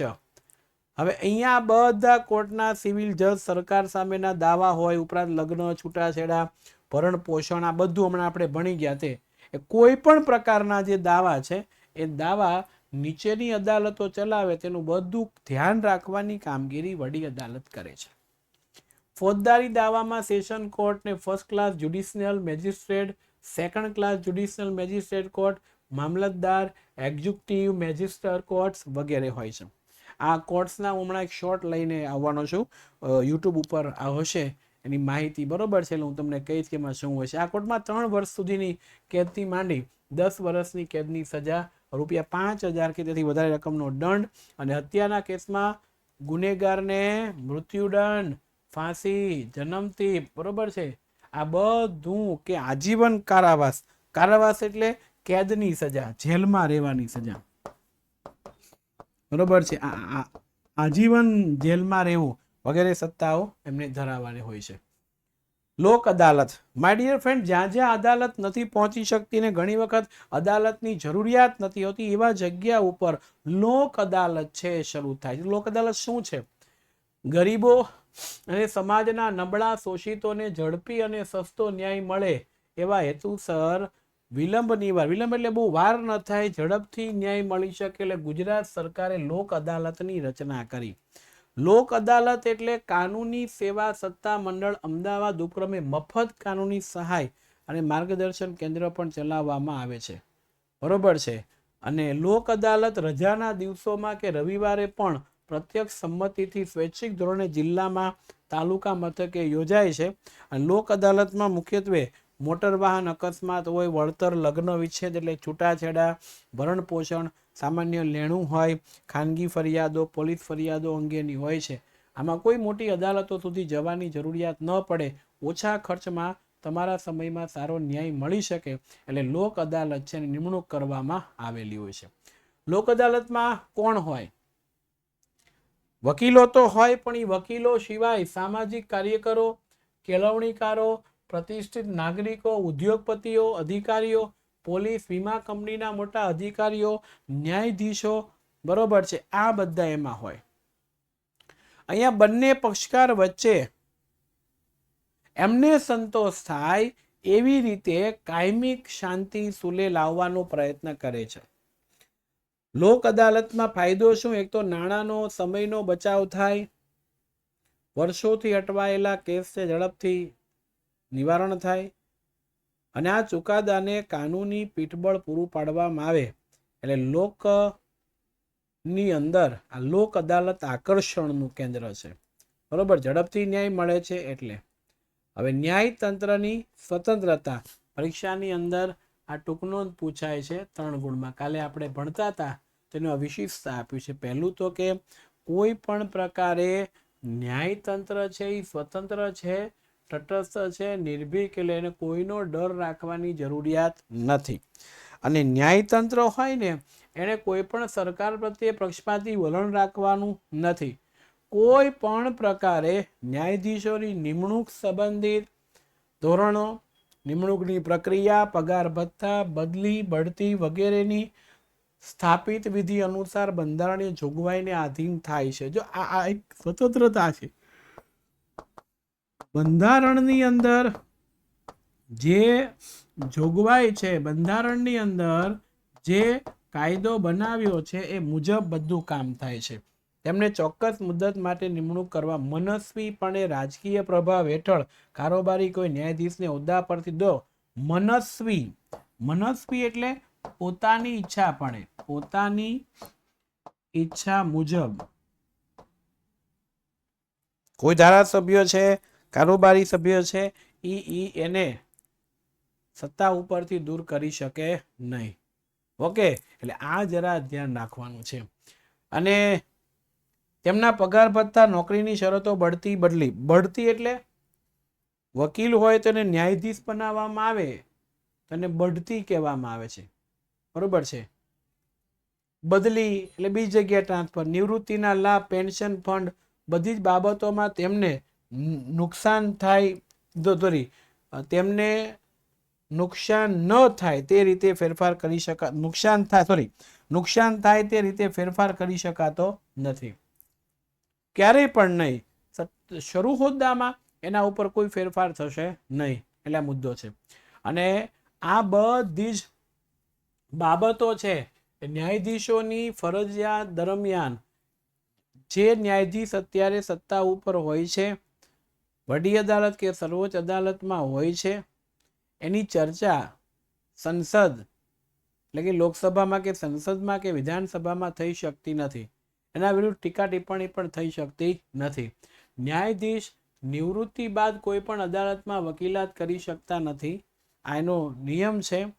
નિડરતાથી, પ્રામાણિક રીતે, સ્વાભિમાન સાથે, નિર્ભક, સ્વતંત્ર, તટસ્થ રીતે ફરજ અદા કરી શકે અને પારદર્શી, ઝડપી ન્યાય મળે એ કાર્ય કરવાનું છે. એટલે અહીંયા ન્યાયતંત્ર પણ સ્વતંત્ર છે. અને હમણાં ન્યાયતંત્ર પાસે 3.5 કરોડથી વધારે કેસોનો ભરાવો થઈ ગયો છે. આ બધા જૂના આંકડા છે. અપૂરતી કોર્ટ, જો 7-6 રાજ્યો વચ્ચે એક જ કોર્ટ હોય તો આપણને સ્વાભાવિક રીતે ફેસલો આવવામાં વાર જ લાગવાનો હોય. સ્ટાફની અપૂરતી થયેલી નિમણૂક, ન્યાયમાં થતા અસહ્ય વિલંબ, અંદાજે 1,500થી વધારે જૂના અપ્રસ્તુત કાયદાને બદલવાની તૈયારી વર્તમાન સરકાર કરવામાં આવે છે. ઓકે, અહીંયા આપણું જે પ્રકરણ છે એ પૂર્ણ થઈ ગયું છે. અને હવે નવું પ્રકરણ લેવાના છે, પ્રકરણ નંબર 12. તો પ્રકરણ નંબર 12 આપણે શરૂ કરવાના છીએ. અને એ શરૂ કરીએ એ પહેલા 2 મિનિટનો 3 મિનિટનો વિરામ, 3 મિનિટનો વિરામ આપું છું. લેક્ચર આપણા ચાલુ જ છે. બરોબર છે. તો હું થોડુંક પાણી પી આવું. બરોબર છે. તો તમે પણ થોડું પાણી પી આવો. બરોબર છે. ઓકે, સરસ. ચાલો, લેક્ચર ચાલુ છે. ખાલી પાણી પીવા માટે, કારણ કે મારી પાસે ગ્લાસમાં પાણી નથી. દેખાય છે પાણીનો ગ્લાસ ખાલી છે.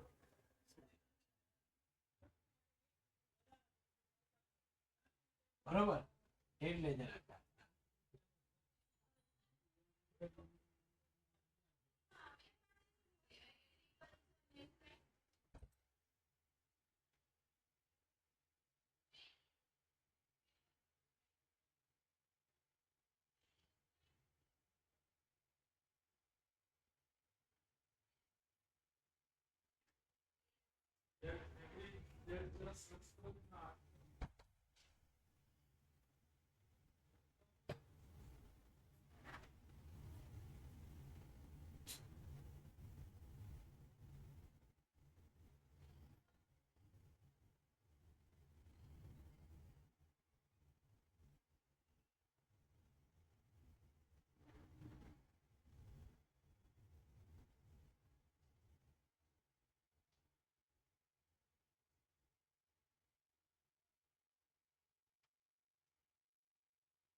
ચાલો રેડી.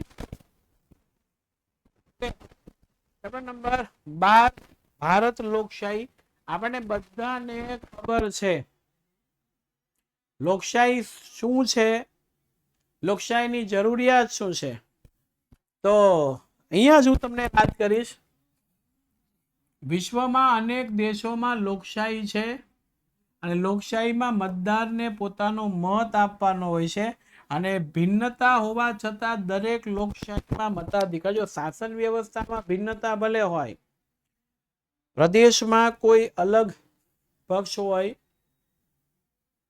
કેન્દ્ર લેવલે કોઈ અલગ પક્ષ હોય, સ્થાનિક સ્વરાજ્યની સંસ્થામાં અલગ પક્ષ હોય, પણ મતદાન આપવાનો તો અધિકાર છે ને છે. મતદાર ચૂંટણી વખતે પોતાનો મત આપીને લોકશાહીને જીવંત રાખે છે અને સંસદીય વ્યવસ્થા છે, સંસદમાં લોકોનું પ્રતિનિધિત્વ ધરાવતા હોય એ રાષ્ટ્રીય સંસ્થા હોય છે ને એ સંઘની સંસદમાં રાષ્ટ્રપ્રમુખ, ઉપરાષ્ટ્રપ્રમુખ, રાજ્યસભા અને લોકસભાનો સમાવેશ થાય છે. એટલે આ બધું એની અંદરથી સમાવેશ થાય છે. હવે જુઓ, આપણે અગાઉના પ્રકરણમાં જોયું કે ઉપલું ગૃહ રાજ્યસભા, નીચલું ગૃહ છે લોકસભા. 10મા પાઠમાં જોઈ ગયું રાજ્યની વિધાનસભા હોય છે, કેટલાક રાજ્યમાં વિધાન પરિષદ હોય છે. રાજ્યસભા, લોકસભા, વિધાનસભા, વિધાન પરિષદની રચનામાં મતદાન હોય છે. એટલે ચૂંટણી દ્વારા લોકશાહીને ચરિતાર્થ કરવામાં આવે છે. આ વિધાન આપણને પૂછવામાં આવે તો આ તમારે લખવાનું રહેશે. બરોબર. હવે જુઓ, લોકશાહી અને મતદારની સમજૂતી. આ પરીક્ષાની અંદર આપણને 3 ગુણની અંદર પૂછાય. સૌથી પહેલું, લોકશાહીમાં મતદારનું મહત્વ શું?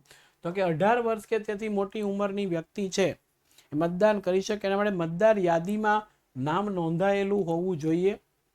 બીજું, જેણે નાદારી નોંધાવી છે, નાદારી વિશેની 10મા પાઠમાં ચર્ચા કરી ગયા. ધંધા બિઝનેસની અંદર મોટું નુકસાન થયું હોય તો એવા સંજોગોની અંદર એને નાદાર જાહેર કરવા હોય અને કોર્ટ સમક્ષ પોતે અપીલ કરી હોય કે મારી પાસે આવક ઓછી, ખર્ચા વધી ગયા, આટલું લેણું આટલું દેવું છે, હું આમાંથી છૂટવા માંગુ છું, તો એ નાદાર થયેલો વ્યક્તિ હોય તોની વાત. પણ નાદાર ન હોય, માનસિક રીતે અસ્થિર જાહેર થયેલો ન હોય એવા પ્રત્યેક નાગરિક કે જે ભારતનો નાગરિક છે એને ભેદભાવ વગર મતદાન કરવાનો અધિકાર છે. શિક્ષણનું ઓછું પ્રમાણ, ગરીબી, આવી અનેક બાબતો વચ્ચે પણ સાર્વત્રિક પુખ્ત વય મતાધિકાર દ્વારા બંધારણે મતદાર ઉપર વિશ્વાસ મૂક્યો છે. સાર્વત્રિક પુખ્ત વય મતાધિકાર, વ્યક્તિ દીઠ એક મત. આ ઓબ્જેક્ટિવની અંદર પૂછાય છે. વ્યક્તિ દીઠ કેટલા મત હોય છે? એક મતના આધારે એ કામ કરે છે. બીજું, આપણને તમે જુઓ, આ ચૂંટણી કાર્ડ હોય છે, ઓળખ કાર્ડ. બરોબર છે, બધાના ઘરે મમ્મી પપ્પાનું ઓળખ કાર્ડ તમે જોજો હશે.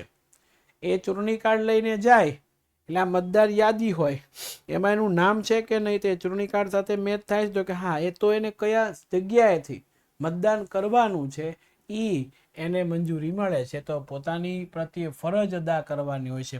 આમાં કોઈ પણ જાતનો ભેદભાવ હોતો નથી. બરોબર છે. અને મતદાન કરવું એ આપણી પવિત્ર ફરજ છે. હા, આપણી એટલે 18 વર્ષ કે તેથી વધારે ઉંમર હોય એની વાત છે. બરોબર. તમે તો હજી લાલ્લા છો, લાલ્લા એટલે નહીં. લોકશાહીની આધારસ્તંભ ચૂંટણી છે. વાક્ય, જીવન જીવવા માટે આ હૃદય ધબકવું જરૂરી છે. હૃદય ડાબી બાજુ ને? હા, ડાબી બાજુ. હા, જીવનનું અસ્તિત્વ ટકાવવા માટે હૃદયનું ધબકવું જરૂરી છે. એમ લોકશાહીને જીવંત રાખવા માટે ચૂંટણી આવવી જોઈએ.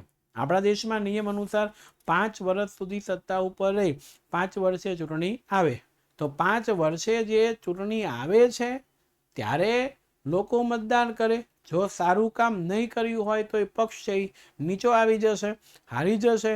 એના નેતા જે વડાપ્રધાન છે બીજી વાર વડાપ્રધાન નહીં બને. સારું કામ કર્યું હશે તો બીજી વાર એ વડાપ્રધાન બનશે. રેડી?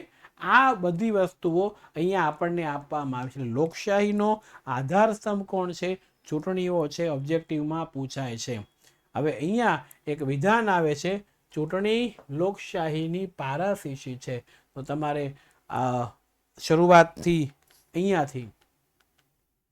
અહીંયાથી ચાલુ કરી અને વિધાન છે એ લખવાનું ભાઈ લોકશાહીની પારાશીશી છે ચૂંટણી. બરોબર. તો એ ત્યાંથી શરૂ થાય અહીંયા સુધી એ પૂરું થાય છે. રેડી? બીજું, ચૂંટણીમાં મતદારને તેના ઉમેદવારોનું મૂલ્યાંકન કરવાની તક આપે છે. દેશમાં નવી નવી રાજકીય વ્યવસ્થાઓ સર્જાય છે.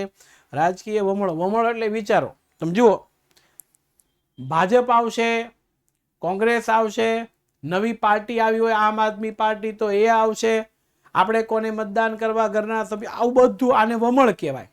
વમળ એટલે વિચારો. વમળ એટલે શું થાય? વિચારો થાય. અને આ બધા વિચારો સર્જાય છે. અને ઈ ચર્ચા વિચારણા પછી જ મતદારો છે મતદાન કરવા નક્કી કરે. એ દિવસે મતદાન કરવા જાય અને હાર જીતનો ફેસલો થાય છે. અને ઈવીએમ મશીન કહેવામાં આવે છે, ઇલેક્ટ્રોનિક વોટિંગ મશીન છે. એક મિનિટ, આ બાજુથી તમને બતાવી શકે છે? તમે કદાચ ન જોયું હોય તો આ રીતે છે, બરોબર છે. આમાંથી કોઈ પણ પક્ષ હોય એમાં તમારે જેમાં મત આપવો એના ઉપર આંગળી રાખવાની, એટલે અહીંયા લાલ બટન થાય, પીપ અવાજ આવે, લાઈટ થાય, એટલે મત એમાં પડી ગયો. રેડી? ઓકે. તો આ રીતે લોકશાહીનો પ્રાણ ચૂંટણી હોય છે. પારદર્શક, કોઈ પણ જાતના ભેદભાવ વિનાની થયેલી હોવી જોઈએ, એની વાત આપણને આપવામાં આવી છે. રેડી? ચાલો, લોકશાહીમાં લોકમતની સમજૂતી આપો. લોકમત એટલે શું? ટીપે ટીપે સરોવર ભરાય ને કાંકરીએ કાંકરીએ પાળ ભરાય. ટીપે ટીપે સરોવર ભરાય, કાંકરીએ કાંકરીએ પાળ ભરાય. તો લોકશાહીની અંદર લોકમત આવે ક્યાંથી? એક વ્યક્તિ બીજા વ્યક્તિનો સંપર્ક કરે, ચૂંટણીમાં કોને મતદાન કરશું, કઈ રીતના કરશું, શું છે, કેમ છે, આ બધું નક્કી થાય. સમજો, ચૂંટણી આવે એટલે હોય આ વખતે તો આ પક્ષને જ મત દેવો, આ પક્ષે બહુ કામ નથી કર્યું, આ પક્ષને રહેવા દો, આવું બધું આવે. મમ્મી પપ્પાને ઘરમાં ચર્ચા થતી હોય. આ લોકમત છે. અને એ લોકમત અનુસાર પછી સંગઠિત લોકમતનું લોકશાહીમાં અત્યંત મહત્વ છે. બધા ભેગા થયા હોય કે આમાં મત દેવો છે ને એમાં દે, એટલે એ શું બને? વિજેતા બને. અને પ્રબળ સંગઠિત લોકશાહી બહુ જરૂરી છે. અને લોકમત સરકારને ગેરવહીવટ કરતા રોકે. જો સરકાર ગેરવહીવટ કરતી હોય, યોગ્ય વર્તન ન હોય, સમજવો, 5 વર્ષે વિધાનસભાની ચૂંટણી આવે બધા રાજ્યોની, બરોબર છે, 5 વર્ષે દેશની લોકસભાની ચૂંટણી આવે ને. જો સરકાર સારું કામ નહીં કરે, લોકોને ખબર પડશે, તો લોકમત બંધાય કે આ બરોબર નથી, ત્યાં સત્તા ઉપરથી હેઠા પડ દો, આ બરોબર છે, સત્તા ઉપર લાવો. બરોબર છે? તો એ મુદ્દો અહીંયા છે. આમ જાગૃત, બુદ્ધિશાળી, માહિતગાર નાગરિકોને સરકાર ક્યારેય ભરમાવી શકતી, ભરમાવું એટલે છેતરી શકતી નથી ખોટા ખોટા વચનો આપીને. આ લોકશાહીમાં લોકમત ઘડતરના માધ્યમો, લોકમાનસમાં ઘડતર માટે જે લોક જુવાળ છે. જુવાળ એટલે શું?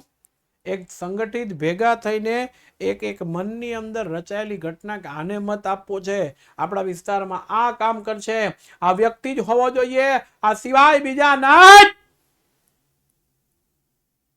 મતદાન છે એની વાત કરી છે. અને આના 2 માધ્યમો છે. આ ખૂબ આઈએમપી છે. માધ્યમો, બરોબર? એક મુદ્રિત માધ્યમ છે અને બીજું છે વિજાણુ માધ્યમ છે. ધોરણ 10 ની અંદર પણ આવે છે, બરોબર? ચેપ્ટર નંબર 14 માં. રેડી? હા, ચાલો. મુદ્રિત માધ્યમ. મુદ્રિત એટલે શું? આ ભાઈ ટુકડોમાં પણ આવે. મુદ્રિત નો મીનિંગ થાય છાપેલા, બરોબર છે? સમાચાર પત્ર, ન્યૂઝપેપર હોય, પાક્ષિકો એટલે 15 દિવસે આવતા હોય, સામાયિકો છે 6 મહિને આવતા હોય, રોજની પૂર્તિઓ અઠવાડિયે આવતી હોય, આવું બધું માધ્યમ. એ લખેલું હોય છે એટલે એને મુદ્રિત તરીકે ઓળખવામાં આવે. તો ભણેલા વ્યક્તિ, આનો એક નેગેટિવ વસ્તુ, જેને વાંચતા નથી આવડતું, ભણેલા નથી, એને આવડતું નથી, બરોબર છે? એ મુદ્રિત માધ્યમ છે. એ પાછી અસંખ્ય ભાષામાં લખાય અસંખ્ય ભાષાની અંદર એ પ્રસિદ્ધ થાય અને અસંખ્ય ભાષાની અંદર એ લોકો સુધી પહોંચે. એવું નહીં કે આપણે ગુજરાતમાં તો ગુજરાતી, હિન્દી કે અંગ્રેજી આપણને ખબર હોય એટલી ભાષામાં જ છે, એવું નથી. મુદ્રિત માધ્યમો અસંખ્ય ભાષામાં છે. ઉદાહરણ છે તમને આપી શકાય, તમે જુઓ કેટલાય પ્રકારના મુદ્રિત માધ્યમ. હું હટી જાવ છે, જો આપણે ત્યાં આ તો મેં અમુક જ લીધેલા છે. આ સિવાયના કેટલાય બધા જે મુદ્રિત માધ્યમો છે, જે માધ્યમો ઉપયોગની અંદર લેવાય છે.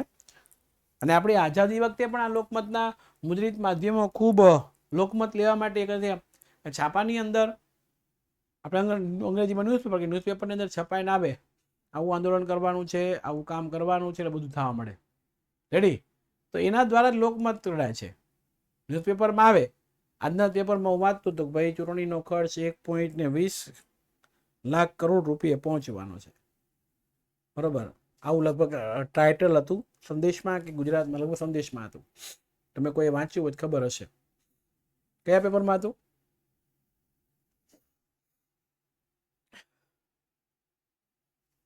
હા, એટલે આ મુદ્દો અહીંયા થયો છે. રેડી? એટલે એ લોકમત કહેવાય છે. હવે બીજાણું માધ્યમ આવે છે. હવે પેલું મુદ્રિત માધ્યમમાં કેવું હોય, જે વ્યક્તિ ભણેલો છે, જેને કામ આવડે છે, વાંચતા આવડે છે, એને એ ન્યૂઝપેપર ને બધું કામ લાગે. તો ભણેલા નથી વ્યક્તિ માટે શું? તો આ પણ અગત્યનો સવાલ છે. તો કે હા સાહેબ, એ વાત બરોબર છે. તો એના માટે થઈ અને સરકારે વિજાણુ માધ્યમ એટલે રેડિયોમાં સંભળાય, ટેલિવિઝનમાં દેખાય અને સંભળાય, સિનેમાઘરની અંદર દેખાય, દ્રશ્ય શ્રાવ્ય દેખાય અને સાંભળી શકાય એવા. બરોબર છે? રેડિયો તમે સાંભળતા હોય ને, ચલો આજે આપણે ડિસ્કસ કરીશું 90.3 માય FM. હું છું આપનો મિત્ર વિશ્વાસ અને આપણે આજે મળવાના છીએ રેડિયો ઉપર. જી હા, તો ફોન લગાવો અને વિશ્વાસ સાથે વાત કરો. ટ્રેન. હાલો, નમસ્કાર, વિશ્વાસ વાત કરું છું FM રેડિયોમાંથી. આપ કોણ બોલો છો? એ હું સકુબેન બોલું છું. અચ્છા સકુબેન, આપ કઈ વિસ્તારમાંથી બોલો છો? એ હું જામકંડોળાથી બોલું છું. જી સકુબેન, તમે કયો વ્યવસાય સાથે જોડાયેલા? એ હું ખેતી સાથે જોડાયેલી છું. વાહ, સરસ મજાની ખેતીના વ્યવસાય સાથે સકુબેન જોડાયેલા છે. સકુબેન, તમને ફિલ્મો જોવાનો અને ગીતો સાંભળવાનો શોખ કરો? એ હા હો, હું તો મોબાઈલમાં રેડિયો ચાલુ કરીને પછી ખેતરમાં કામ કરતી હોઉં છું. ઘણી વખત નેટવર્ક વયું જાય ને તો મને એમ થાય કેમ કામ કરશું. કઈ વાંધો નહીં સકુબેન, તો તમને ફિલ્મો જોવાનો પણ શોખ છે, તો તમે કયા પ્રકારની ફિલ્મો પસંદ? એ હું અમિતાભભાઈ બચ્ચનની ફિલ્મ બહુ જોઉં છું. અમિતાભભાઈ બચ્ચનની ને એની ફિલ્મ બહુ જોઉં છું. અચ્છા, તો તમને કયા પ્રકારનું ગીત સાંભળવું છે? એ હમણાં હોળી આવે છે ને, તો મને શોલે ફિલ્મનું જે છે ને એ ગીત એક સંભળાવી દો ને. અચ્છા, તો સકુબેનની ફરમાઈશ છે, હોળી ઉપર આવતું ગીત છે, એમને સંભળાવવાનું છે. તો આપણે સકુબેનને હોળી ઉપર આવતું ગીત જે છે સંભળાવીશું. બરાબર છે? આવું આવે હો. બરાબર છે, આવું આવે. અને પછી બુરા ન માનો હોલી હે, શોલેનું એ ગીત આવે. કોઈ સાંભળ્યું છે? શોલે ફિલ્મની અંદર હોલીનું ગીત કયું છે? મને જરાક શબ્દો આપો ને, જરાક સુર. અમારે ગાવું છે, મને ભૂલી ગયો છે હું. હા,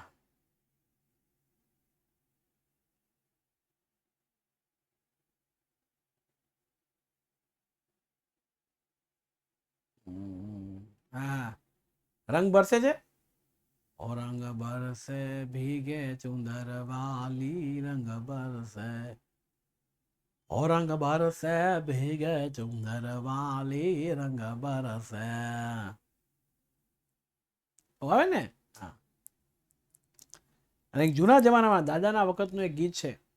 हो जय जय शिव शंकर, कांटा लागे ना कंकर, हे प्याला तेरे नाम का पिया, हो मर जाऊंगी मैं गिर जाऊंगी जो तूने मुझे थाम न लिया, सौरभ दी. હા, રેડી? આવા સરસ. તો અહીંયા વાત કરતા હતા. એ મનોરંજન પણ આપે. અસ્પૃશ્યતા એટલે છૂત અછૂતના ભેદભાવો દૂર કરવા, દહેજ પ્રથા, શોષણ, ગરીબી જેવી સામાજિક પરિસ્થિતિઓ છે એને કેમ દૂર કરવી, એ માટે આ મુદ્રિત માધ્યમ વિજાણુ માધ્યમ છે એ કાર્યરત હોય છે. કારણ કે ફિલ્મોના પડદા ઉપર કે અહીંયા પણ હું તમને સારી સારી વાત કરું, સિનેમાગૃહમાં પણ સારા સારા વાતો આવે કે જેના કારણોસર વાસ્તવિકતા શું છે એ સુધી આપણે પહોંચી શકીએ. એટલે બંને માધ્યમો વીજાણુ અને મુદ્રિત કર્યા વગર ક્લાસરૂમમાં એન્ટ્રી મૂકતા નહીં. બરોબર છે. અને વીજાણુ માધ્યમનું મહત્વ વધારે, કારણ કે ભણેલો ન હોય, અભણમાં અભણ માણસ હોય, સાંભળતો હોય, જોતો હોય, તેને ખ્યાલ તરત જ આવી જાય છે. અને લોકોની વાત શું છે, એમના વિચારો શું છે, એ સરકાર સુધી પહોંચાડવા માટે બધી યોજનાઓ અને સરકારની સિદ્ધિઓ છે એના માધ્યમો ખૂબ ઉપયોગી છે. મોબાઈલ ફોનમાં ફોન આવ્યો છે.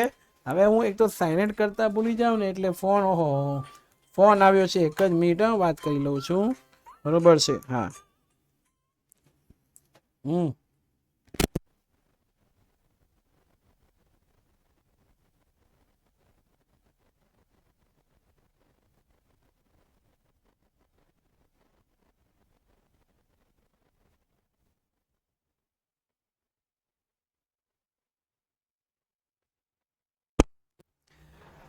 ચાલો.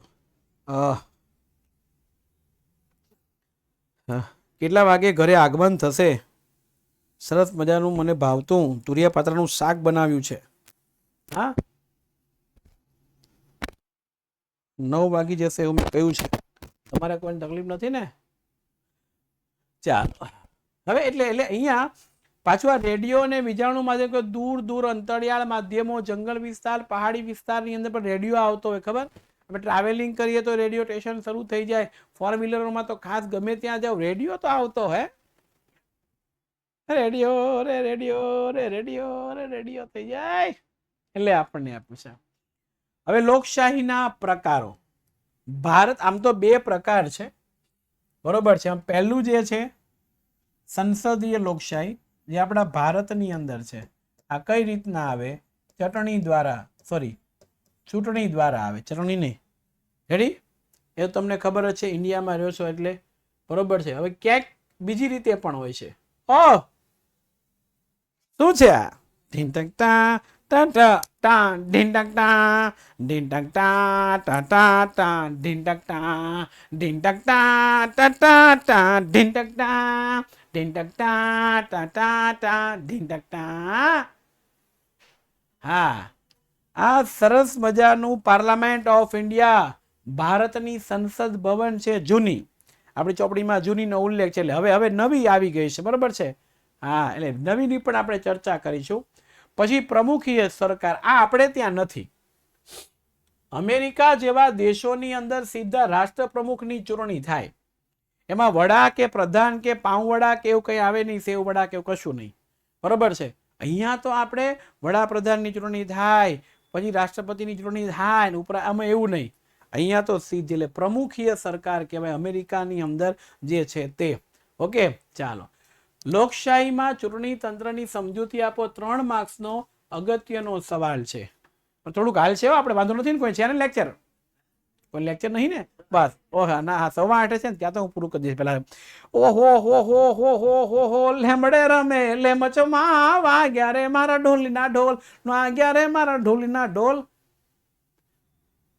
ચૂંટણી પંચ. આપણો દેશ વિશ્વમાં સૌથી વધારે મતદાર ધરાવતો દેશ છે. ચીન ભલે વસ્તીની દ્રષ્ટિએ આગળ છે, પણ ત્યાં લોકશાહી નથી, સામ્યવાદી સમાજવાદી પદ્ધતિની સરકાર છે ભાઈ. હા, એનું નિયમન નિરીક્ષણ ચૂંટણી પંચ કરે.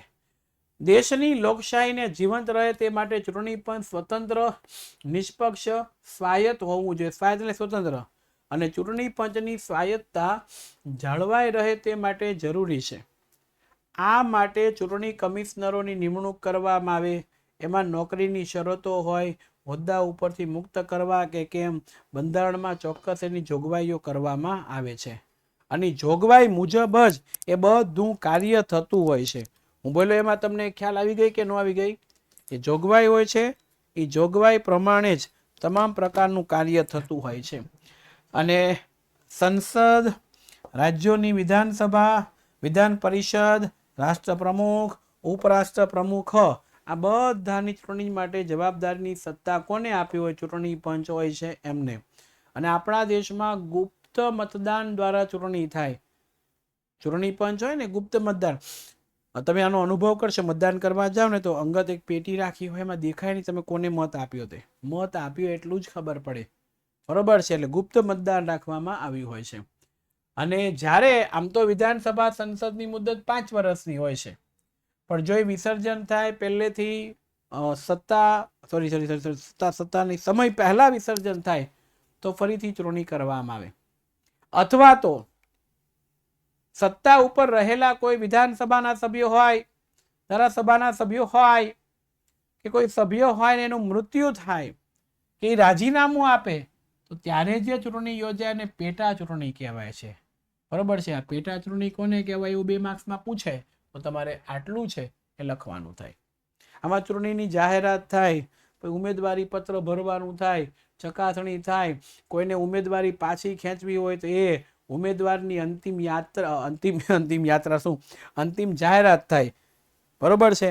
કે કઈ જગ્યા ઉપરથી કયા પ્રકારના ઉમેદવારો છે એ આવશે. આપણે હાલ આપણે વાત કરી રહ્યા છે કે ગુજરાત રાજ્યની અંદર લોકસભાની જે 26 બેઠકો છે, આ 26 બેઠકો ઉપર કેવા પ્રકારના સમીકરણો હોઈ શકે એ માટે અમે લાઈવ થઈ ગયા છે. ગાંધીનગરથી અમારા સંવાદદાતા રાજુભાઈ છે, હાજર છે. રાજુભાઈ સાથે આપણે વાત કરીશું કે કયા પ્રકારની અત્યારે સમીકરણો છે. રાજકારણના ગુજરાતની અંદર લે છે 2024ની લોકસભાની ચૂંટણી છે એ હાલના તબક્કેની તૈયારીઓ તડામાર થઈ રહી છે, તો કેવા પ્રકારના સમીકરણો હોઈ શકે અને આ સમીકરણની અંદરથી કોને ટિકિટ આપવામાં આવશે, કયા સાંસદનું પત્તું કપાશે, કયા સાંસદોને રિપીટ કરવામાં આવશે, મહિલા ઉમેદવારો કેટલા હશે, અને સાથે સાથે એવું પણ જાણવા મળે કે યુવા ચહેરાઓ છે એમને પણ અહીંયા મોકો આપવામાં આવશે. તો આ કેવા પ્રકારનું આખું જે વ્યવસ્થા છે એ કરવામાં આવી છે, એના માટે આપણે રાજુભાઈ સાથે સંપર્કમાં રહેવામાં આવે છે.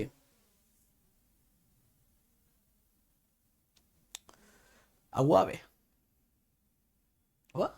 આવું આવે આ બધું કાર્યક્ષેત્ર એમાં આવે. અને ચૂંટણીની તારીખો જાહેર થાય સમયથી જ આચાર સંહિતા લાગે. આચાર સંહિતા એટલે ચોક્કસ પ્રકારના નિયમો લાગુ પડે. હવે તમે લોભામણી જાહેરાત ન કરી શકો, કોઈને ખોટા વચન ન આપી શકો, સરકાર નવા કામ મંજૂર ન કરાવી છે. ચૂંટણીની જાહેરાત થઈ જાય પછી અત્યારે દેશમાં આચાર સંહિતા લાગુ પડી ગઈ છે. રેડી? હા, આચાર સંહિતા. ચૂંટણી પહેલા ઉમેદવાર કે તેમના રાજકીય પક્ષો ચૂંટણી ઢંઢેરો એટલે એ ચૂંટણી ઉપર જીતશે તો પોતાનો પક્ષ છે પોતે શું કામ કરશે, બરોબર છે. ઈ એને ચૂંટણી ઢંઢેરો કહેવાય ને. અમારી સરકાર આવશે તો ગરીબી દૂર થશે, ઘરે ઘરે વીજળી મળશે, ઘરે ઘરે નળ મળશે, નળ હશે તો પાણી આવશે, મારું વચન છે. આ ચૂંટણી ઢંઢેરો નથી. આપણે ભજીયા ખાવા જતા, ખબર ને, ભજીયા ગોઠિયા બધું લાયા હોય, આવી રેલીઓ નીકળી હોય, હે આવે ને. ભારતીય જનતા પાર્ટી હોય, કોંગ્રેસ પક્ષ હોય કે ભાઈ આમ આદમી પાર્ટી હોય, અલગ અલગ પક્ષ બધા આવતા હોય છે. આવી રેલીઓ નીકળે, બરોબર છે.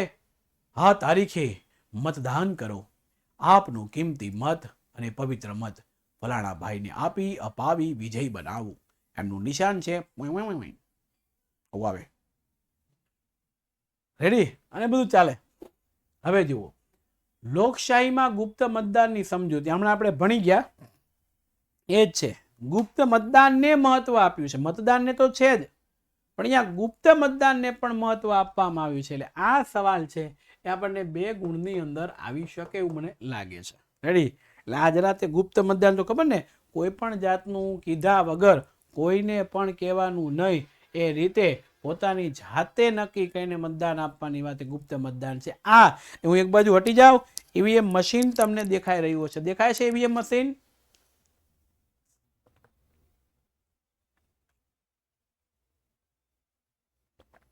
હા હા હા હા, તમે જાઓ ને, આ બેલેટ કહેવાય. મતકુટીરમાં જતા રહો, જે પ્રિસાઇડિંગ ઓફિસર હોય એથી ક્લિક કરે, એ ક્લિક કરશે એટલે અહીંયા સુધી જશે. હવે ક્લિક થઈ જાય એટલે તમારે મત આપવાનું. તમે જે પક્ષને મત આપ્યું છે એનું એક ચિહ્ન જે હોય તે આમાંથી નીકળે. તમને ખ્યાલ આવે મેં આપેલો મત બરોબર જાય છે કે કેમ. હવે જ્યારે મત ગણતરી કરવાની થાય ત્યારે આમાં મત કેટલા પડ્યા છે એનો આંકડો આવે. બરોબર. એ જ પક્ષને પાછા ખરેખર એટલા છે કેમ છે એ આમાં જે ચિહ્ન હોય એના આધારે ગણતરી કરવામાં આવે. સમજ પડી ગઈ? એટલે આ રીતે આખું જે મતદાન છે એ ગુપ્ત મતદાન કરવામાં આવે છે. બહુ મજા આવે. જો આ રીતના ફિંગરપ્રિન્ટ હોય એ આપવાની અને મતદાન થાય છે.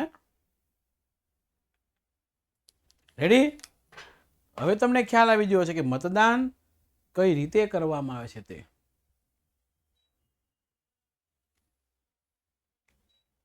ઓકે, સરસ. ચાલો, મતદાન કરવા માટે બે પ્રક્રિયા. પહેલા તો મતપત્રકો હતા. હવે ટેકનોલોજી નહોતી ત્યારે મતપત્રક હોય, એમાં બધાના ચિહ્ન હોય, એમાંથી તમારે એકના ઉપર અંગૂઠો મારવાનો કે સિક્કો મારી અને પેટીમાં નાખી દે. પછી ઘણું બહુ વાર લાગતી. હવે કેવું થઈ ગયું, વિજાણુ મશીન આવ્યું, ઈવીએમ. બરોબર છે. ઈવીએમનું પૂરું નામ છે એ પરીક્ષાની અંદર આપણને પૂછાય છે. ઈવીએમનું પૂરું નામ છે ઇલેક્ટ્રોનિક્સ વોટિંગ મશીન. આ ઓબ્જેક્ટિવમાં આપણને પૂછાય છે. આ મશીનને કારણે ઝડપી ગણતરી થાય. બરોબર છે. અને કલાકો બચે. તો જો રિઝલ્ટ આવે વહેલી સવારમાં આવી જાય. આવતીકાલે તમામે તમામ મતદાર મથકના ઉમેદવારો છે એમનું ભાવિ નક્કી કરવામાં આવશે. લગભગ સવારે 8 વાગ્યાની આસપાસથી મતગણતરી વિવિધ પ્રકારના વિસ્તારોમાં શરૂ થશે અને બપોરે 12 વાગ્યા આસપાસ 50% જેવું પરિણામ આપણને પ્રાપ્ત થશે. 3 વાગ્યાની આસપાસ લગભગ 100% આપણને ખ્યાલ આવી જશે કે કયા વિસ્તારમાંથી કયા ઉમેદવારો જીત્યા છે, કયા ઉમેદવારો હાર્યા છે અને ચૂંટણીના જે પરિણામો છે એ નક્કી થઈ જશે. રેડી? વધારાના બટન એવું હોય, જો હા વધારાના બટન કેમ હોય એનો જવાબ આપી દો. શું ગયું વધારાના? જો આમાં કેવું હોય, ઘણી વખત વધારાના બટન એટલે હોય કે 5 ઉમેદવાર હોય, આમાં 10 બટન હોય તો 5 જ હોય એનો ચિહ્ન, બાકી બધા બ્લેન્ક હોય. ઘણી વાર એવું થાય કે 10 નહીં 11, 12, 13, 14 એવા ઉમેદવારો હોય તો એક નહીં 2 મશીન મૂકવામાં આવે. બરોબર છે? જેનાથી ખ્યાલ આવે કે કેવા પ્રકારે ક્યાં કોને કેટલા મત મળે છે તે. એટલે આ આપણને પૂછવામાં આવે છે. અને બીજું કે કાગળનો પણ ઉપયોગ આમાં બહુ ઓછો થાય એટલે બચત થઈ શકે. ઓલું તો બેલેટ પેપર આપવાનું, એમાંથી ગમે એ પસંદ કરે અને સિક્કો મારે અને જાય, આ બધું બહુ. તો અહીંયા ખાલી એક જ પેલામાં મતદારનું પત્રકનું ઓળખ પડે, બીજું કશું નહીં. અને જો કોઈ વ્યક્તિ હું મતદાન કરવા જાઉં છું અને મારા વિસ્તારની અંદર ઊભા રહેલા આ મતદારોમાંથી મને કોઈ પસંદ નથી તો નન ઓફ ધ અબવ નોટા નો ઉપયોગ કરો. બરોબર છે? નોટાનો ઉપયોગ છે. મને આમાંથી કોઈ ઉમેદવાર પસંદ નથી. બરોબર? એટલે આ મુદ્દો અહીંયા છે. લોકશાહી અને રાજકીય પક્ષોની ભાઈ લોકશાહીમાં રાજકીય પક્ષોનું મહત્વ વધારે છે. એક જ પક્ષ હોય, હું બીજી રીતે ઉદાહરણ આપું. ક્લાસરૂમમાં તમે એકલા ભણતા હો અને તમે 40% લઈ આવ્યા, 40, તો પહેલો નંબર કોનો થાય?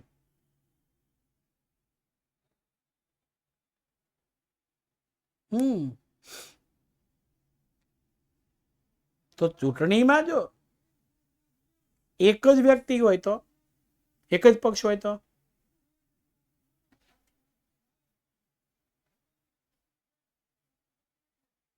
હા, એટલે અહીંયા ચૂંટણી અને રાજકીય પક્ષોની જરૂરિયાતો છે. આ ખૂબ અહીંયા છે.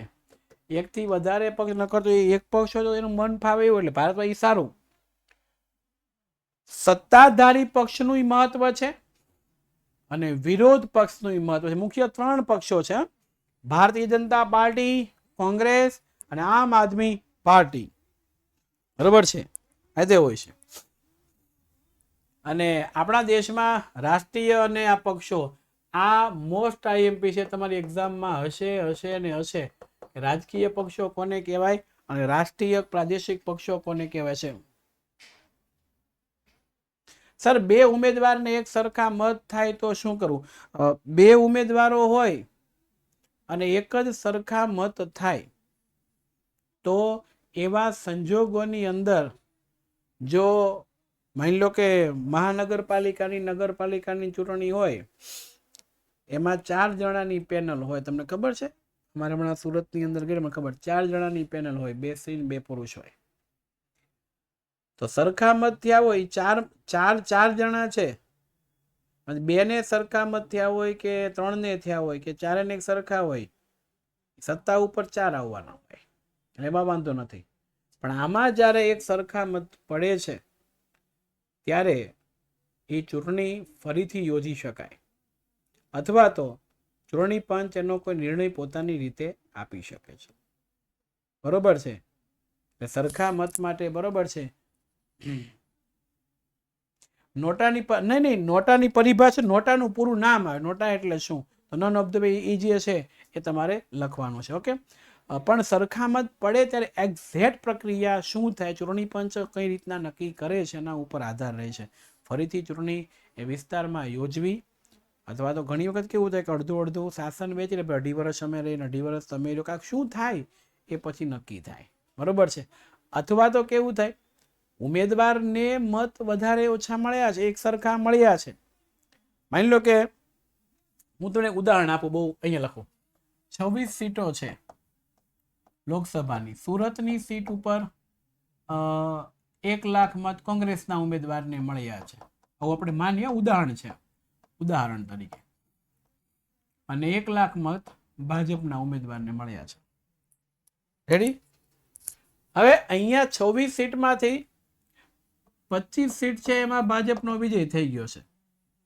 હવે એક સીટમાં કદાચ કોંગ્રેસ આવે કે ના આવે કોઈ ફરક ન પડે, તો કદાચ આ રીતે વેચી પણ શકાય, અથવા તો એની ચૂંટણી ફરીથી પણ થાય. બરોબર? એટલે આ રીતે આપણને બધું આપવામાં આવ્યું છે. તો અહીંયા પ્રાદેશિક પક્ષ કયા છે, રાષ્ટ્રીય પક્ષ કયા છે, એ આપણને પરીક્ષામાં પૂછાય છે. એટલે આ એક ઉદાહરણ છે. આવું પાછું પરીક્ષામાં લખતા નહીં, હું રેડિયોમાં બોલતો હોય ને એવું લખતા નહીં. હા, લોકોને એમ થાય પણ આવે છે, જાહેરાતું કરે છે આવી, હા પણ એવું આવે, મજા આવે. બરોબર છે? એટલે આ જરા આઈએમપી ક્વેશ્ચન છે, જોઈએ. સરકારનો નીતિ વિષયક લોકતાંત્રિક ઢબે વિરોધ દર્શાવી લોકમતનું ઘડતરનું, જો વિરોધ, હું ચૂંટણીમાં ઉભો રહ્યો છું, મારા સમર્થકો હોય, એ બીજો હોય એનો શું કરે, વિરોધ, કે આ વ્યક્તિ ખોટો છે, આ વ્યક્તિ સાચો છે, આ વ્યક્તિ આમ છે, આ વ્યક્તિ આમ છે. એ વ્યક્તિ જે ઊભો હોય છે એ લોકો મારો વિરોધ કરતા હોય કે ભાઈ આ નહીં, આ બરોબર નથી, કે આ બરોબર છે, કામ છે, તેમ છે. આવું બધું વિરોધ થઈ શકે. લોકશાહીમાં આ શક્ય છે. તમે કામ નથી કર્યું તો એનો વિરોધ કરી શકે કે આને સત્તા ઉપરથી હટાવો અને સારા માણસને લાવો. સામાજિક અને જાહેર હિત ધરાવતા પ્રશ્નમાં સરકારને સહકાર આપે તો તંદુરસ્ત લોકશાહી અપેક્ષિત થાય છે. સરકાર પક્ષ, જો સરકાર પક્ષ એટલે શું ખબર, જે સત્તા પર છે તે. વિરોધ પક્ષ એટલે શું, જે સત્તા પર નથી, સત્તા પર નથી એ વિરોધ પક્ષ, આપણે વિપક્ષ કહીએ છીએ તે. એટલે આ રીતે આ બધું હોય છે. અસરકારક સબળ વિરોધ પક્ષ એ જીવંત લોકશાહીની અનિવાર્યતાનું શરત છે. લોકશાહી એક રથ છે, એના 2 પૈડા છે, એક સત્તાધારી પક્ષ અને બીજો કયો છે, વિરોધ પક્ષ હોય છે. ભારતીય જનતા પાર્ટી સત્તા ઉપર હોય તો કોંગ્રેસ વિરોધ પક્ષ હોય છે. આ રીતે આખી જે સત્તા પક્ષ છે એની વાત આપણને આપી છે. રેડી? ખ્યાલ આવી ગયો બધાને? અને અહીંયા સરસ મજાનું પ્રકરણ છે એ આપણું પૂર્ણ જાહેર થાય છે. એટલે આ પેનામાં ચોરતી નથી કે શું? નથી ચોરતી. અને સરસ મજાનું પ્રકરણ પૂર્ણ જાહેર થતાની સાથે મારે તમને એક વાત કરવી છે, એ બહુ સરસ મજાની છે. અને એ વાત એવી છે, એક્ઝામ તમારી કોઈને 20 તારીખે હોય, કોઈને 22 તારીખે હોય, કોઈને 2 તારીખે હોય, બધાની એક્ઝામ અલગ અલગ છે. તેમ છતાંય અમે ભવિષ્યવાણીના અંતે શોર્ટ હમણાં આજે લગભગ 1-2 દિવસમાં, કાલે તો પરમ દિવસે આઈએમપી શોર્ટ છે એ પણ યુટ્યુબની અંદર આવી જશે મારા. તો એટલા અગત્યના, હા, એમાં મેં 1 થી 20 ચેપ્ટરોના અગત્યના સવાલો આપ્યા છે. તમારે જે ચેપ્ટર ન હોય એ તમે એના સવાલોને બાદ કરી દેશો એટલે ચાલશે. જે ચેપ્ટર તમારે નથી એ ચેપ્ટર તમારે શું કરવાના, એના સવાલો નહીં કરવાના. પણ મારે કહ્યું ઘણી સ્કૂલોમાં ફર્સ્ટ એક્ઝામનો સિલેબસ ન લીધો હોય, સેકન્ડ અને થર્ડનો હોય, ઘણાને ખાલી થર્ડનો જ લીધો હોય તે અલગ હોય. એટલે જે લાગુ પડતું હોય લઈ લેવું. બરોબર છે. 4 થી છે તો એને વાંધો નહીં, બરોબર, પણ એના પહેલા છે, બરોબર છે. ઓલ ચેપ્ટર હોય તો આપણે ઓલ જ કરવાનું રહેશે. Okay, ready? ચાલો ફરીથી આપણે મળીશું. આજે બહુ મજા આવી. 11મું ને 12મું ચેપ્ટર નાનું અને સહેલું એને આપણે આજે પતાવ્યું. બરોબર, પતાવ્યું મીન્સ કે ભણતરની દ્રષ્ટિએ પૂરું કર્યું. રેડી? ચાલો ફરીથી મળીશું. ત્યાં રજા આપશો. જય હિન્દ, જય ભારત, જય જય સંવિધાન. આવજો. Bye-bye bye-bye bye-bye.